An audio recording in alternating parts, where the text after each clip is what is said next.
Hi there, today I'm going to go through AQA's A-Level Maths Paper 2 from 2019 and I'm going to go through Section B in this one. If you're interested in Section A, you'll find that video on my channel. So this is just mechanics. So we're up to question 10 here. So we've got a velocity time graph, and for 1 mark we've got to choose which statement is correct. So let's go through them. The particle was stationary between the times 9 seconds and 12 seconds. Well, that's not right, because this is a velocity time graph, so it's got a velocity of 18 meters per second there. So that's not the correct one. The particle was decelerating between 12 and 20. Well, there's 12, there's 20, yes, and the velocity is going down, so that is the right one. Okay, so we don't need to check the rest. Question 11. A wooden crate rests on a rough horizontal surface. The coefficient of friction is 0.6. The forward force acts on the crate, and the crate is on the point of moving. So when it's on the point of moving, that means that the forward forces and the backward forces are just balanced. If the forward force was any more, it would start to move. So we've got 600 newtons acting forward, and we've got some frictional force acting back, which is the mu times the normal force, but the normal force is equal to the weight. So this is just mu times the weight. So we want to find the weight, so the weight is going to just be equal, if we balance the horizontal forces, 600 newtons divided by mu. So 600 divided by 0.6 is 1000 newtons. Okay, so there we are. And the last of the 1 markers. A particle under the action of 2 constant forces is moving across a perfectly smooth horizontal surface at a constant speed of 10 meters per second. The first force acting is this, the second one is this. Right, this 10 meters per second is a red herring. We don't need that. The important bit here is it's moving at a constant speed, so it's not accelerating. Okay, so no acceleration, therefore 0 resultant force. So that means the forces must be balanced. So we can see the J components, the components in the Y direction, we've got 180 and minus 180. So in the X direction, we must have 400 and minus 400 to be balanced. Okay, simple as that. Right, question 13. An experiment is taking place. An object is released from rest, so U equals 0, at a point h meters above the ground. And when it reaches the ground, it's moving at v. So we also know that the distance travelled, the displacement is h, and the acceleration that we're considering here is just down to gravity. So we'll use one of our equations of motion, this one, v squared equals u squared plus 2as, and substitute in all these values. So we get v squared equals, so 0 squared, so that term vanishes, 2 times g times h, and therefore v is equal to root 2gh. A student correctly used h equals 18 and measured v as 20. The student's teacher claims that the machine measuring the velocity must have been faulty. Determine if the teacher's claim is correct. Okay, so this one, we just need to substitute in the value then. So if we use 9.81 for g and 18 for h, then we get an answer of about 18.8 with that value. If you use 9.8, you'll get a slightly different value. If you use 10, you'll get a different value again. But yeah, that's less than 20. So therefore, it is faulty. Okay, so the teacher is correct. Now, in this question, you could also, if you use 10, for example, and you round it off to one significant figure, you could say that the answer is correct to one significant figure. So depending if you argue the answer correctly, you could actually work it both ways, but I'm going with this one. Right, question 14 is about moments. So we've got a shelf with a rod lying over the end of it, and it hangs over by 6 centimeters, and the whole rod itself is 20 centimeters. So let's just add some other some forces on here. So we know the weight must act down through the center. That's the usual thing that we do. So we'll come back to that at the end of the question. So the weight is just mg. Okay, we're told it's got a mass m, so the weight is m times g. For part A, we're told that a mass is hung of 0.28 kilograms halfway between A and B at the midpoint. So we've got also 0.28 g, a force of 0.28 g acting there. So what we need are the distances from this pivot A. That's the point it's going to rotate around. So obviously half the distance from A to B, that's 3 centimeters there. And at the other side, well, halfway along, that's 10 centimeters from B, but if we subtract the distance from A to B, that's 4 centimeters then. So we've got, if we balance moments,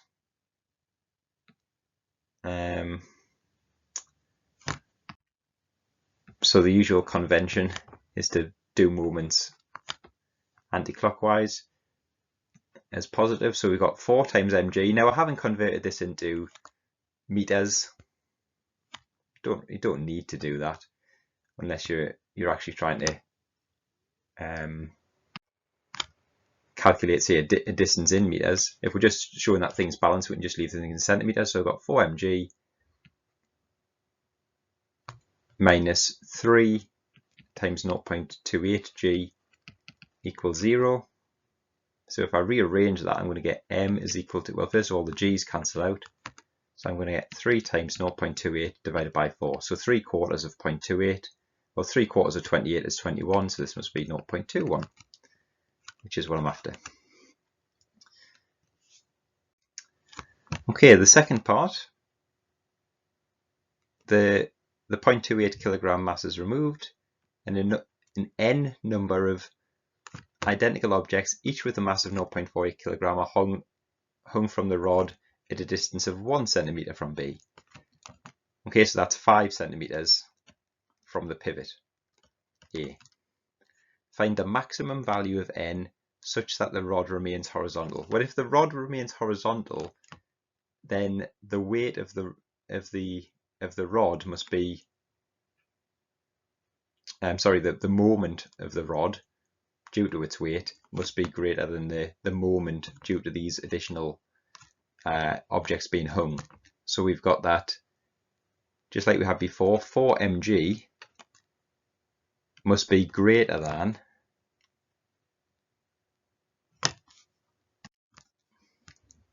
so we're at a distance of 5, we said, so 1 centimeter from B is 5 centimeters from A, multiplied by n objects, each with a mass of 0.048, so they have a weight of 0.048 g. So we've got this inequality. We also know that m is 0.21, so if we rearrange this, we're going to get n is less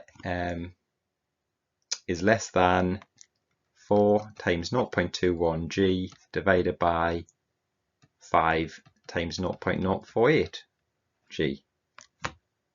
Okay, and this gives, if we calculate that, we get 3.5. But n is a whole number of objects. So if n is less than 3.5, then we would say that n is therefore equal to 3. That's the nearest integer under 3.5. And then last part, state one assumption you made about the rod. Okay, well, in the first part, we put the weight right in the middle of the rod. So to do that, we have to assume that the rod is uniform. Okay, so its mass is distributed equally along its length. Right, 15. 4 boys on the surface of a lake at positions A, B, C, and D are given these position vectors. Prove that the quadrilateral ABCD is a trapezium but not a parallelogram. Now, because we're given these in vectors, the easiest thing to do here is just to work out the vectors AB, BC, CD, and DE. Now, AB, for example, if we just just draw a quick diagram. So if there's O, there's the origin. Here's point A, here's point B. So we know OA and OB, we're given those. So A to B is going to be minus OA plus OB. So in other words, it's OB minus OA. Okay, so if we calculate that, we get minus 620 minus 180. Doing the similar thing for BC, so that would be OC minus OB is going to give minus 130 and minus 840. CD is 930 and 270. And DA gives minus 180 and 750.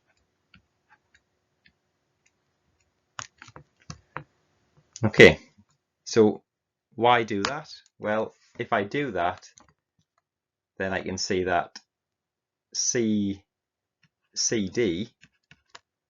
is proportional to and in the opposite direction to AB.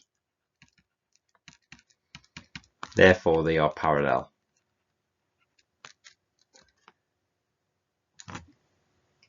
So we're looking at the 4 points here. So A, B, C, D, wherever they are.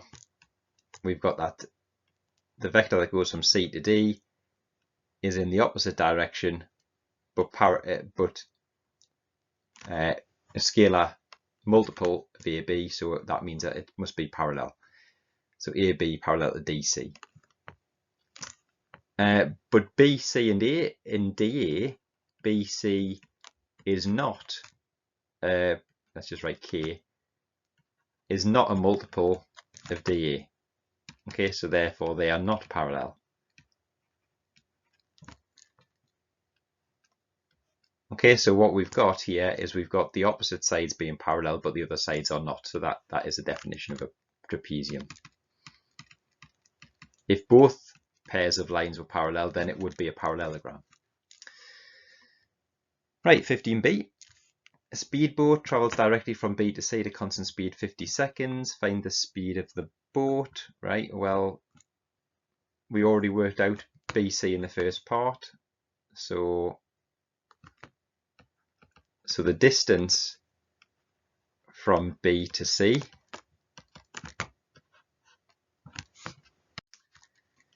is 130 squared, or minus 130 really, and then minus 840 all squared.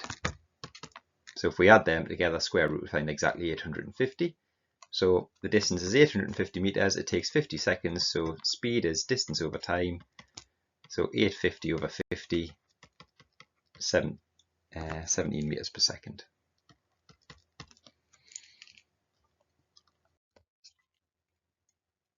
Right, question 16. We're told that the speed of a sprinter doing a 100-meter race is given by this equation in terms of the time. Find the maximum value of V. Well, the maximum, we're going to do differentiation. So dV by dt, or you might use Newton's notation, V dot, whatever you prefer. So differentiate that. So 11.71 will differentiate to 0. Then we've got minus 11.68. And when we differentiate an exponential, because of the chain rule, we're going to multiply by the derivative of minus 0.9t, which is just minus 0.9. So minus 0.9 multiplied by minus 11.68 gives 10.512. And differentiating the other one the same way, so the 0.3 comes to the front, we get minus 0.009 e to the 0.3t, and that's equal to 0. Okay, so we just need to solve that. So let's move one term to the other side, like that. And then if we multiply by e to the 0.9t on both sides, we get 10.512 is equal to 0.009 e to the 0.1, e to the 1.2 t.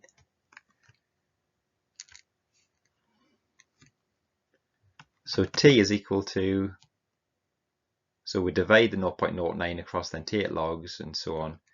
So we'll get 1 over 1.2 ln of 10.512 over 0.009.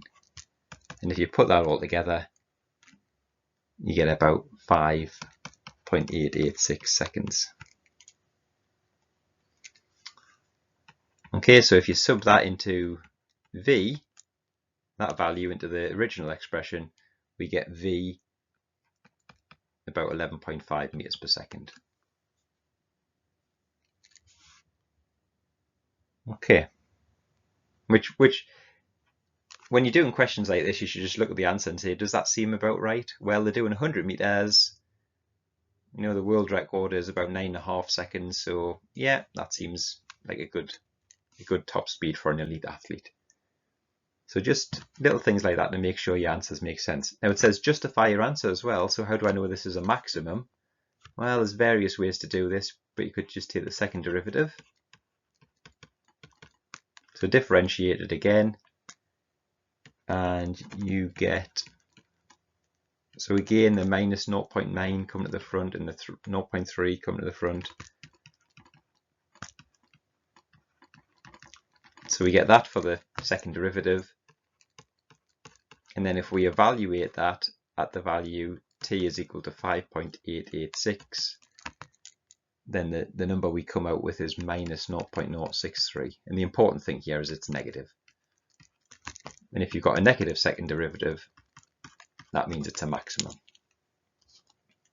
So fairly straightforward question really, but worth 8 marks. So it's as long as you can do these finding turning point questions, they're usually worth quite a lot.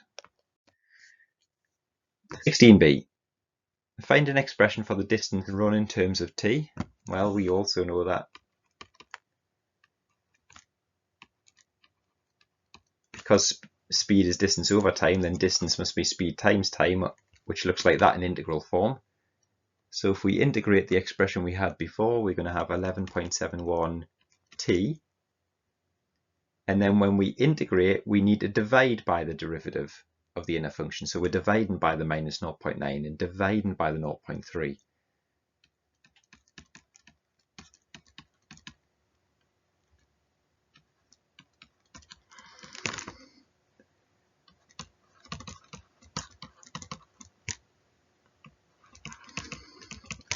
And because it's indefinite, also plus c. But we can evaluate c because we know if we're doing a race, we're going to be in the starting blocks at the start of the track when the time is 0. Okay, so we can use that as a reasonable boundary condition. And if we substitute that in, okay, the first term vanishes, but the other terms don't, because remember e to the power of 0 is 1. Then we end up with c is equal to minus 12.878. So if you put that all back together, you get s is equal to 11.71 t plus 12.978. So that's the evaluation of that bit, e to the minus 0.9 t, and then 0.03 over 0.3 is 0.1. Don't need a calculator for that bit. And then minus 12.878. Okay, and then last bit, the athlete's actual time for the race is 9.8 seconds. Comment on the accuracy of the model. Okay, so we want to just evaluate the distance when t is equal to 9.8. And if we do that, we actually get, if we substitute 9.8 into that expression, we get 99.99, which is very close to 100.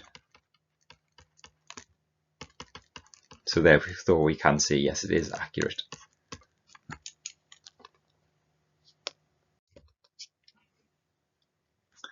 And then finally, it wouldn't be a mechanics question without some free body diagram and balancing forces. So we've got a child on a sledge and they're being pulled and they're moving horizontally, even though they've got a rope pulling up and away. So let's just draw the diagram for this. So what forces are acting? Well, we've got acting down, we've got their weight, so that's mg. We've got a normal force acting up, N. We've got tension in this rope, let's call that T, and that's at an angle theta, so we can split that up into two components, T cos theta and T sin theta.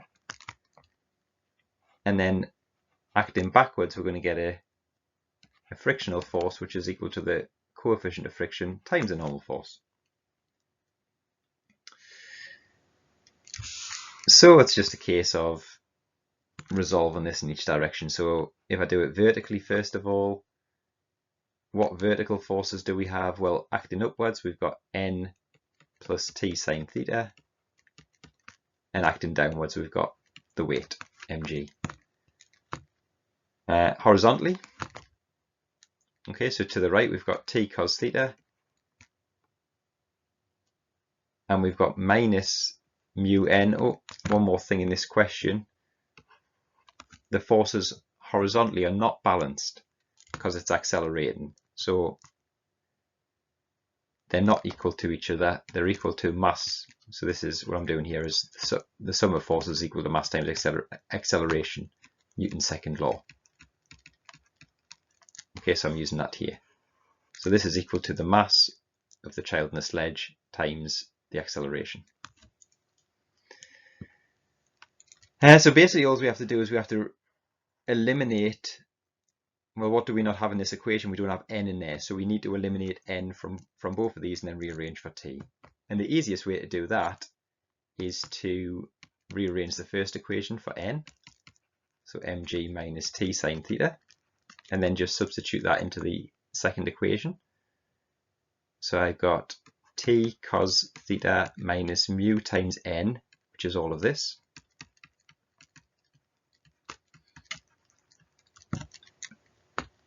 And then I need to rearrange for t. So let's keep all the t terms on the left-hand side. So I've got t cos theta, and I've also got minus mu times minus t sin theta. So that gives plus t mu sin theta. And on the right, I had ma, and I'm also going to take this term across. So that's going to be plus mu mg on the other side. Factorize both sides.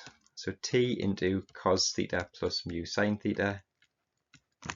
And on the right, the mass into acceleration plus mu g. And then obviously you can see all you need to then do is just divide that bracket across and you've got what you're after. Okay, so I think this question was worth 7 marks, and or might even be worth 8 marks, which is again a very easy question for 8 marks. So there are easy questions on these A-level papers. Right, the last bit, just to finish off, it is known that when the mass is 30 kilograms, the angle is 30 degrees, and the tension is 40 newtons, the sledge remains at rest. So Lizzie uses these values with the relationship formed in part A to find the value for mu. Explain why her value for mu may be incorrect. Okay, well, simple really is, it's that in part A it was moving, in here it's not. So the coefficient of friction might be different when it's at rest. Okay, so more generally we can say that we have what's called the static coefficient of friction, and that's not the same as the one when it's kinetic, when it's moving. Okay, so that would probably be enough to get those answers. Okay, and that's it. That's the mechanics section done quite quickly there. So if that was useful to you, please like and subscribe to my channel. If you're interested in one-to-one tuition, you can visit my website www.physicsmathstuition.com, and I'll try and sort you out with that. Okay, bye for now.